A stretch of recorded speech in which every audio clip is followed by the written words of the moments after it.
السلام عليكم. النهاردة هنعمل وصفة جديدة من وصفاتي. هنعمل المجدرة السورية أو الكشري أبو عدس بجبة. إذا عملناها بالرز هي الكشري المصري بتاعنا اللي هو بيتعمل بالعدس أبو جبة.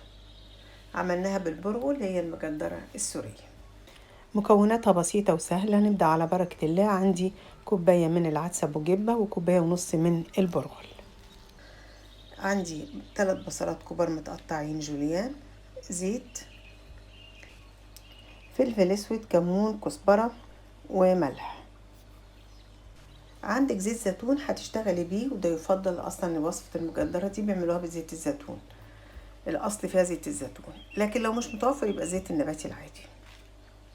هحط العدس ده انا غسلاه بس ما نقعتوش. هحطه في حلة واحط عليه مية واحطه على النار يتسلق تلتين سلقة. انا مش عايزاه يستوي سوا كامل عشان هيكمل سواه مع الرز.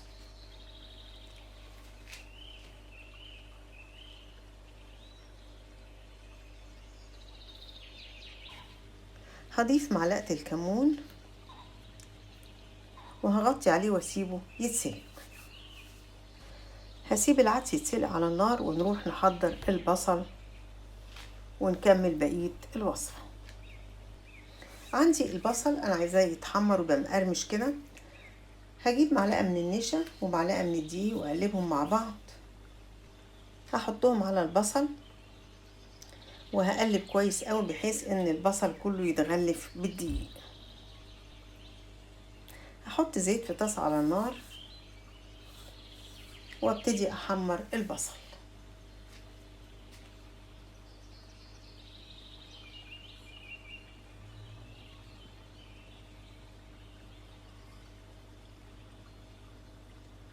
لحد ما ياخد اللون الذهبي، وبعد كده هنطلعه من النار.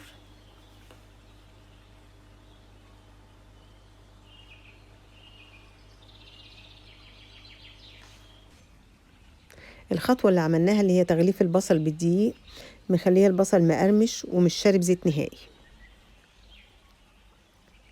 بعد كده هحمر بتنجان، هنعمله بتتبيلة ظريفة كده وبسيطة.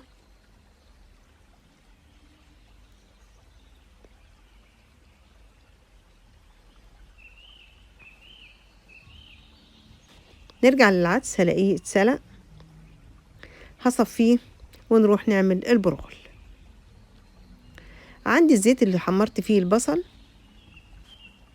هصفيه واستخدمه في عمايل البرغل. سر طعامة الوصفة دي هو الزيت ده مكان تحمير البصل. هضيف البرغل على الزيت وهقلب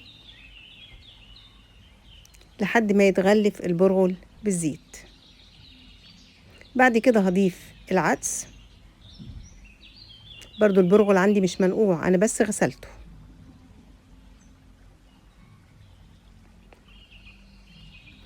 هقلب كويس قوي. بعد كده هضيف شوية من زيت الزيتون.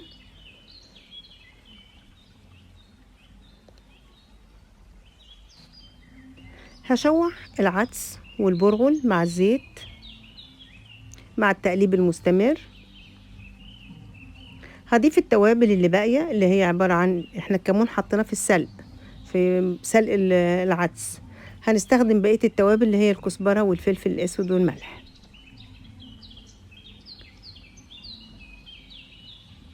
هضيف شوية من البصل المتحمر بيدي طعم حلو جدا.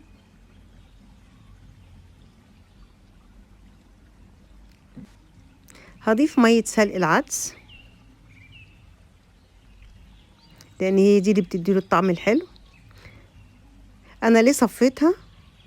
علشان اعرف مقدار المية اللي انا محتاجاه قد ايه، عشان لو كتير هشيل منها شوية، لو قليلة هزود عليها شوية. البرغل طبعا بتختلف كمية المية حسب نوعية البرغل. هسيبه على النار يستوي ونروح نعمل تتبيلة البتنجان. معلقتين زيت على النار وهشوح فيهم 3 فصوص من الثوم مفرومين ناعم. انا مش عايزاهم ياخدوا اي لون، يدوب يتشوحوا بس تشويحة وريحتهم تطلع. هضيف بعد كده الفلفل برضو يتشوح شوية. مع الثوم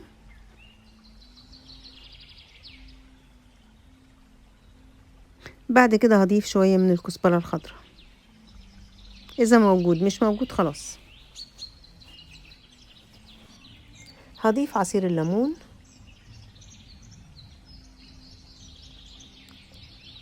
وهقلب. بعد كده هضيف شوية من الكمون وشوية من الكزبرة الناشفة.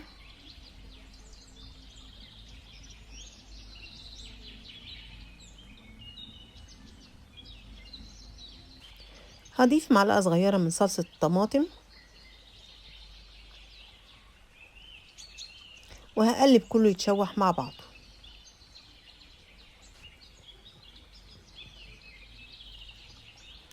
كده خلاص خلصت. هنطفي عليها النار ونروح نتبل البتنجان. هرص البتنجان في الطبق وهحط عليه التتبيلة اللي احنا عملناها.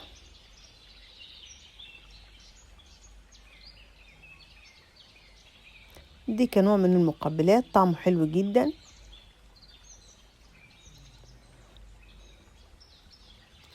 نروح نبص على البرغل.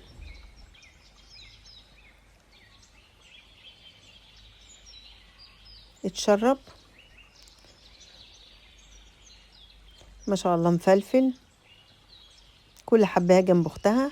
العدس كمان حبايته صحيحة مش مهروس.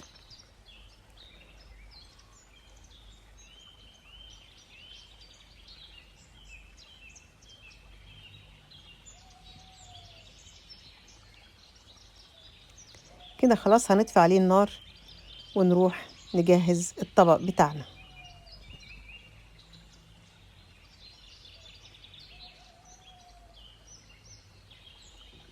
ما شاء الله مفلفل، كل حباية جنب اختها.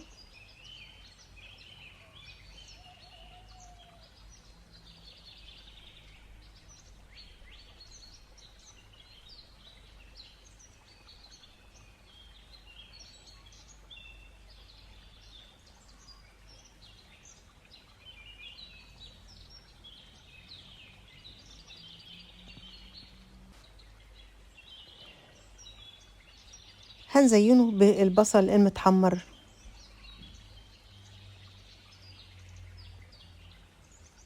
أكلة ظريفة جدا، طعمها حلو بجد، يعني ما تجربوها هتعجبكم جدا.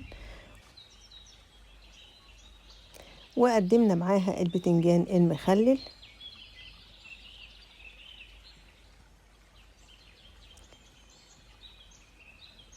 ودي كانت وصفتنا النهاردة، يا رب تعجبكم وتنور رضاكم. لو عجبكم الفيديو لايك وشير، وإلى اللقاء في وصفات أخرى قادمة. السلام عليكم.